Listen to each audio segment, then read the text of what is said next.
فطر او سرسایه ورکې نو نه نیکه ون وصول نه ورکې سرسایه رور که غریب رور له ورکولی شي خور که غریب خور له ورکولی شي رواره غریب دی ماما غریب دی ترور د ترور بچی غریب دی ورکولی شي خو پلار لا نیکه لا نیا لا مور لا نشي ورکولی دا قرانګې خبرې ته غور کېده که نه خبرې ته زما خبره که دې واورېده نو ټولې مسلې به دې حل شي یو سړی دی چې هغه وصوله سرسایه ورکوي نشي ورکولی لور له ورکوي نشي ورکولی یو سړی دی زوی بار دی او هغه دی وایي چې زه د هغه بار زوی په ځای سرسایه دلته ورکوم د هغه نه به اجازت غواړي چې هغه ورته وایي چې زما سرسایه ورکړه نو بیا ورکولی شي که هغه ورته نه ویلې او ده ورکړه نو هسې ثواب یو شو سرسایه ونه شوه سرسایه چې په چا واجبه ده ابه ورکوي یا به هغه بل ته وایي چې زما په ځای باندې سرسایه ورکوي نو هله به سرسایه ادا کېږي نو د مارونو د حضرت عثمان رضی الله عنه دا خبره مې درته وکړه دا خو د سرسایې خبره شوه اوس اخیري یو خبره درته کوم ټولو ملګرو ته د سرسایې متعلق به دغه مسایل تاسو مخکې مې اورېدلي دي او ما هم درته اوس بیان کړل دا یو خبره ذهن کې واچوي دې مخکې جمعه کې مې درته څه ویلي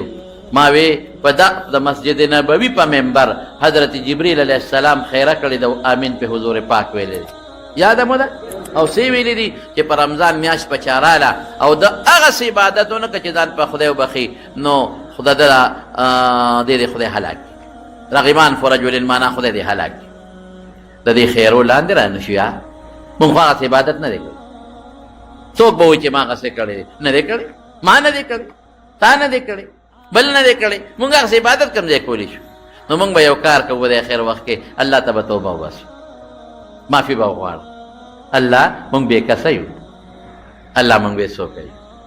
الله زمونږ له شیطان هم تو دی نفس هم رانه تو دی خواهشات هم رانه تو دی الله ډېر بې کسه یو دا د صحابو او د تابعینو نه هم تو په بل شان خلکو مونږ نه دي کړی مونږ کوتاهي کړې ده دا نه وایو چې زمونږ عذر نشته مونږ کوتاهي کړې ده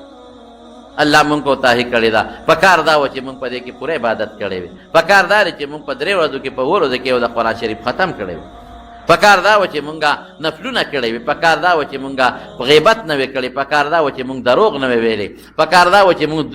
چا سره چا تبت نه وی رسول په جبه او پلات خدا زمونږ نه شوي دي نو څه به کوو توبه به وباسو چې د خیرونه بچ شو که